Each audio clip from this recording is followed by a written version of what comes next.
Hey guys, it's Danny, and today I'm going to be reviewing the iPhone 11 Pro, which I have right here.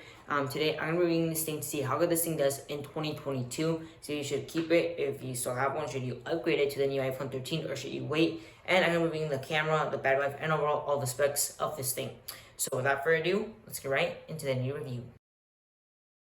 Okay, so first of all, let's get off with the design. And yes, you see this new background. I'm out of here. I'm out of my usual place for a little bit. We're traveling, so yeah, it's pretty cool. But let's get into the review of the iPhone 11 Pro in 2022. So let's go with the design. So first of all, the most obvious thing you see about the design is that one, the back is a matte frosted finish that is really cool, and that the camera bump is pretty massive. So it's not as massive as the iPhone 13. The lenses aren't like that huge. Like technically, iPhone 13 lenses are pretty big with the camera buff. Have you seen them?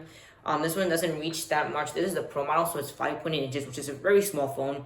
I can definitely tell the difference between 6.1 and 5.8 inches. It's a pretty big difference, and it's very small, so pretty easily pocketable by today's standards. You can also easily reach all four corners of this phone, no problem. So that's pretty easy.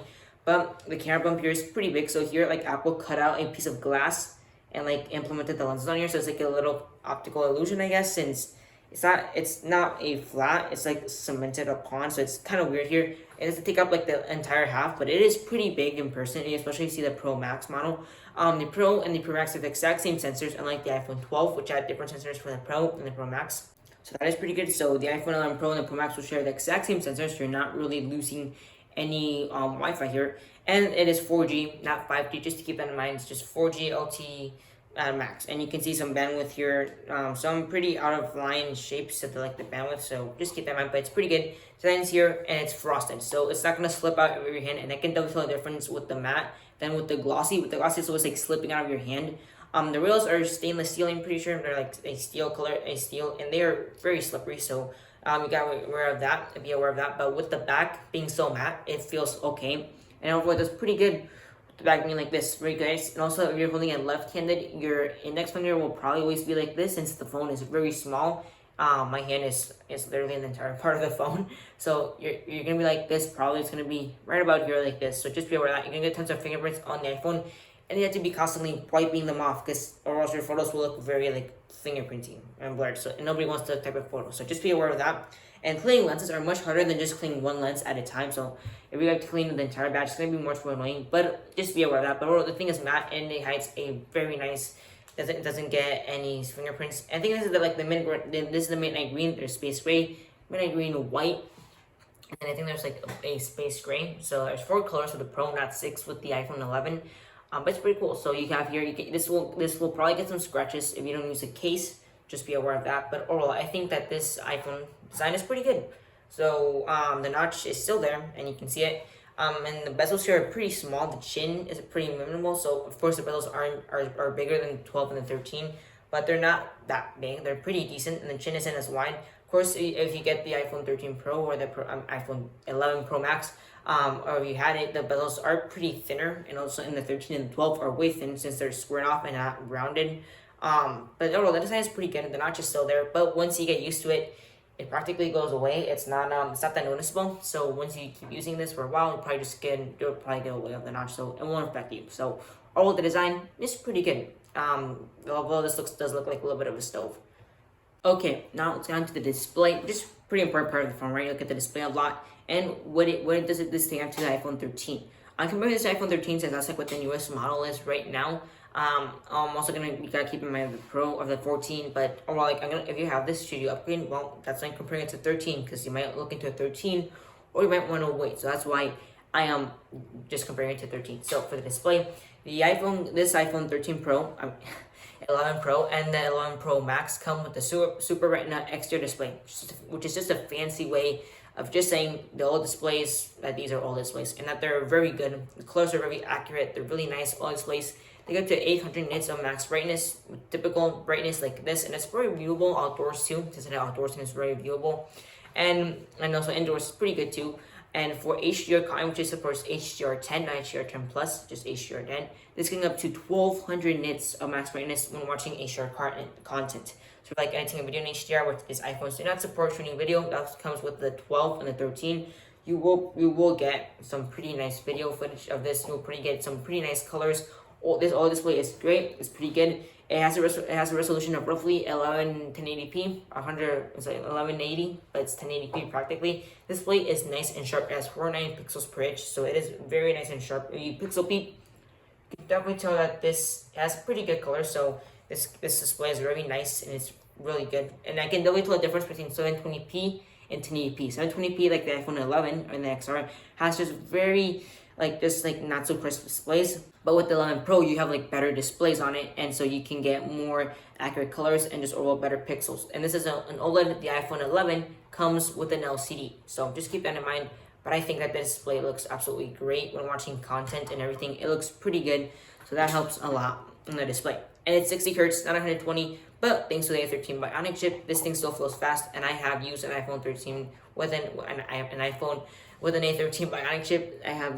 We have the iPhone SE second gen. That's why I'm filming the video right now. So you can see, so I can know what the A13 does. And this phone is very fast. The A13. As for the RAM, it has 4 gigabytes of RAM, which is pretty good.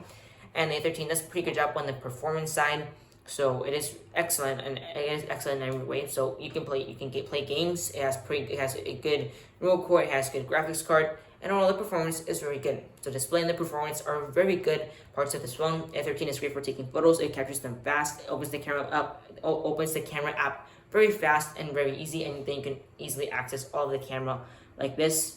And we'll get more into the camera in depth later. So it's pretty good. But overall, I think this iPhone has pretty good display, and the quality of it is excellent. And as for the performance, also really good. It comes with 4 gigabytes of RAM. Just keep that in mind. But overall, it is very good for the screen and the performance side. So you won't be missing out on pretty much anything when you get this one. So it's pretty good. As for the little features of this, following up on the performance, this thing has the U1 chip, which lets you airdrop. It lets you beam it lets you beam the U1 chip. So before, the U1 chip is allowed. You can beam like airdrops, like other iPhones and other iPads. You just aim the iPhone at the iPad, and boom, you can airdrop them automatically, and that's pretty cool. So you go, let's say you're trying to airdrop some photos, you just beam it like this, and then at the iPhone you want, and then it'll tell you want to accept the photo from iPhone 11 Pro, and boom, you can press it, and there you go. So that's pretty cool. So that's a pretty cool iPhone feature. It's in every iPhone since the iPhone 11 Pro. All models have it, just pretty good. And that's pretty nice feature in case of you want to use that. So that's pretty good feature.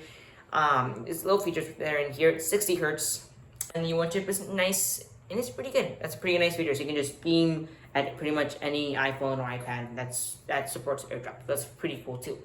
Now, as for the battery life, this thing has pretty good battery life. This is my cousin's iPhone, not mine. So I have been using it for the past few days. It's pretty cool. He lets me use it, and the battery health of this is at 80%. So the battery health is at 80% since he says he has this since the launch. So you can see it's 80% right there. Hopefully you guys can see it. But he says it's at 80% since he got it at the launch.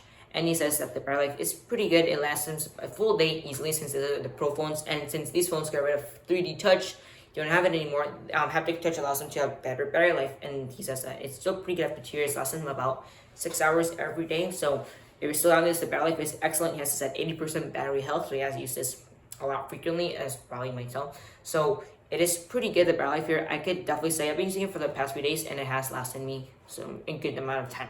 I had used this phone watching YouTube about 2 hours about one time, and it was at 80% and dropped down to like 50%. So it does have pretty good battery life though. But it is pretty good. So battery life here is not a problem. But if you get this phone new, like you're looking into this one, because this phone is probably very cheap right now, battery life will be excellent. So just keep that in mind. But it will be very excellent in the battery life. But as for 2 years, this is still going strong. The iPhone 13 Pro and Pro Max still have better battery life. Obviously, they can reach 9 hours of battery life, or 8. This can only reach like about 5 or 6, so that extra 2 hours can be a big difference if you're like stuck in the middle of nowhere and just want to call somebody. But all this thing does a pretty good job with the battery life, which is pretty good. And this thing has 4G, not 5G, so just keep that in mind. But overall, the battery life on this is pretty solid. And now when taking photos or videos, you will tell that the battery life will degrade in time, since taking photos and videos is a time-consuming task. So that will happen too. So yeah, but overall, the battery life is pretty good on this iPhone.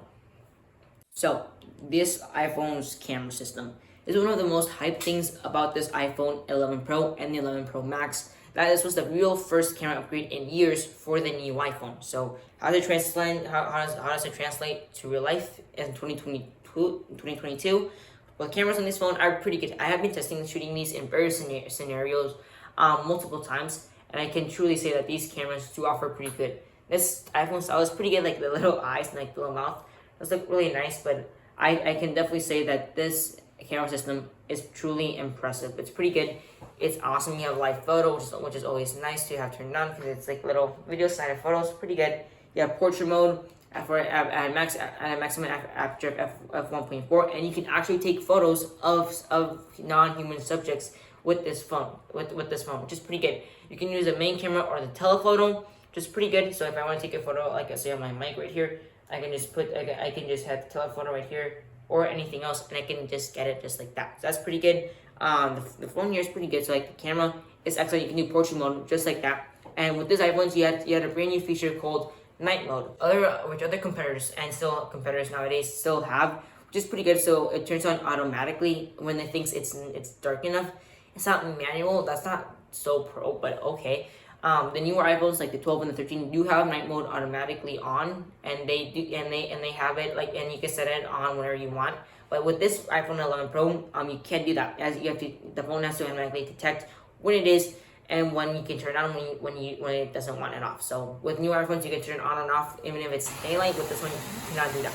You can only use night mode with the 2x with the telephoto, and the main camera, that's right, isn't supported until the iPhone 12 and the 13. So just keep that in mind. But there's night mode, and it takes some pretty good shots in like medium light. I haven't been able to test this in the night since we haven't gone in the night. We just stay here pretty much some time, and then we had to leave. So I haven't tested this completely, so in the night. But when the lower base, like in night house shots with like everything turned on, just like a tiny light, this thing does perform very well. You can when you're taking the photo, you can definitely see that the photo just lights up when it gets sharpened up, which is pretty good. And then you can see it just turn on the light and just boost up the light. And the night mode works very well. So that's pretty good. You can have a maximum of like 10 seconds for those long exposure shots when it's on a tripod. So that's pretty good too. And as for the photo cameras, like for the megapixel sensor size, these things have 12 megapixel main camera, 12 megapixel ultra wide, and 12 megapixel telephoto, 2x telephoto, which is going to 10 times digital zoom, which isn't that much, like probably like a 60 millimeter, sadly, so it's not that much. And the photo starts breaking down after like 3x. So your telephoto camera on this isn't as good as like with the 13 Pro or the 12 Pro. But it's just good enough, I guess. It's not that bad. You have little you have little like buttons here that you can map for like switching it all three cameras, and they do a pretty good seamless job of just moving into all three cameras. That's pretty good. Do a pretty good seamless job, so that's good too. You have your main, you have your ultra wide, and you have your telephoto. The ultra wide is pretty good. You get like those nice like first person shots, which is excellent here. Let me just take one here so you can see how it is. Then you have your telephoto, which is pretty good. It just breaks down in the light. But then you have your main, which is the best camera of all. So 1.6 aperture, I'm pretty sure. It's pretty good. It captures nights. It has pretty good pixels in it, and it captures pretty good daylight shots. It's pretty good.